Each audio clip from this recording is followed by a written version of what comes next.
पाकिस्तान का 78वां यौम आज़ादी, मुल्क भर में जोश, कौम पुरअज़म, हर्षो कौमी परचमों की बहार।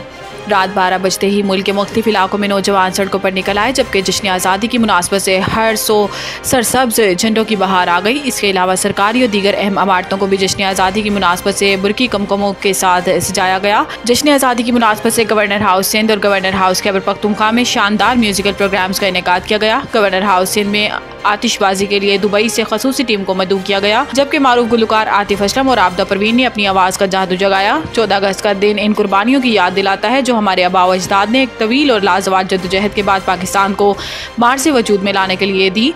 सदर मुमलिकत ने अपने पैगाम में कहा कि पाकिस्तान के 78वें यौम आज़ादी पर पूरी पाकिस्तानी कौम को मुबारकबाद पेश करता हूँ। यौम आज़ादी हक़ के खुद इरादियत के लिए हिंदुस्तानी मुसलमानों की तारीखी सियासी जद्दोजहद का नुक्ता अरूज है। जश्न आज़ादी की तकरीब से खिताब करते हुए इन्होंने कहा कि हम पर खुदा का बेपनाह करम है कि इसने हमें आज़ादी अता फरमाई। कायदे आज़म की क़यादत में मुसलमानों ने बड़ी कुर्बानियाँ दी, तब कहीं जाकर पाकिस्तान वजूद में आया। गाज़ियान और शहीदों को सलाम पेश करता हूँ।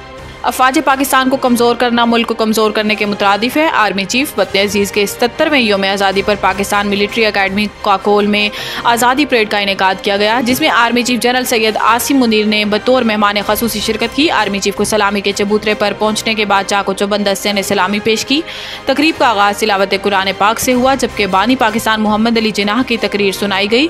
परेड में लेज़र शो लाइट का ज़बरदस्त इवेंट रखा गया, जिसके ज़रिए तामीर पाकिस्तान और जद्दोजहद आज़ादी के मनाजिर दिखाए गए, जबकि कैडेट्स ने मार्च पास्ट किया। इस मौका पर बैंड ने कौमी नगमों की धुनें पेश की। बाद रात 12 बलोच रेजिमेंट ने परचम कुशाई की गई और तकरीब में मौजूद शुरका ने अपनी नशिस्तों पर खड़े होकर कौमी तराना पढ़ा।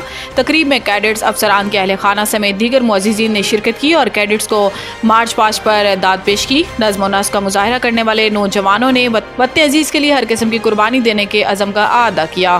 हुकूमत ने पेट्रोलियम मसनूआत की कीमतों में कमी कर दी। हुकूमत ने पेट्रोलियम मसनूआत की कीमतों में कमी कर दी है। हुकूमत की जानिब से पेट्रोल की कीमत में 8 रुपये 47 पैसे फ़ी लीटर कमी की गई, जिसके बाद पेट्रोल की फ़ी लीटर कीमत 260 रुपये 96 पैसे हो गई। इसके अलावा डीज़ल की कीमत 6 रुपये 70 पैसे फ़ी लीटर कम कर दी गई और डीज़ल की फ़ी लीटर कीमत 266 रुपये 7 पैसे मुकर्रर हो गई। पेट्रोलियम मसनूआत की नई कीमतों का इतलाक़ रात 12 बजे से होगा।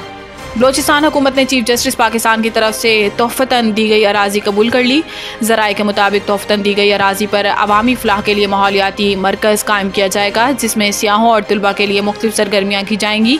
माहौलियाती सेंटर में नुमाइशी हॉल, टूरिस्ट सेंटर और सेमिनार हॉल भी शामिल होंगे। वाज़ेह रहे कि चीफ जस्टिस और इनके भाई की जानिब से 5 केनाल से ज़ायद अराज़ी बलोचिस्तान हुकूमत को तोहफ़े में देने के लिए ख़त लिखा गया था। ख़त की कॉपियाँ सदर पाकिस्तान, वज़ीर आज़म पाकिस्तान, हुकूमत बलोचिस्तान और वज़ीर आला बलोचिस्तान को भी अरसाल की गई थी। खत में लिखा था कि अगर हुकूमत रजामंदी जाहिर करती है तो हम लोगों के लिए 14 अगस्त 2024 के पुरमसरत दिन पर इस तोहफे को पेश करना चाहते हैं। तोहफ़तन दी गई 31,680 मुरब्बा फीट अराज़ी ज़ियारत में कायदे आज़म रेसिडेंसी से मुत्तसिल है।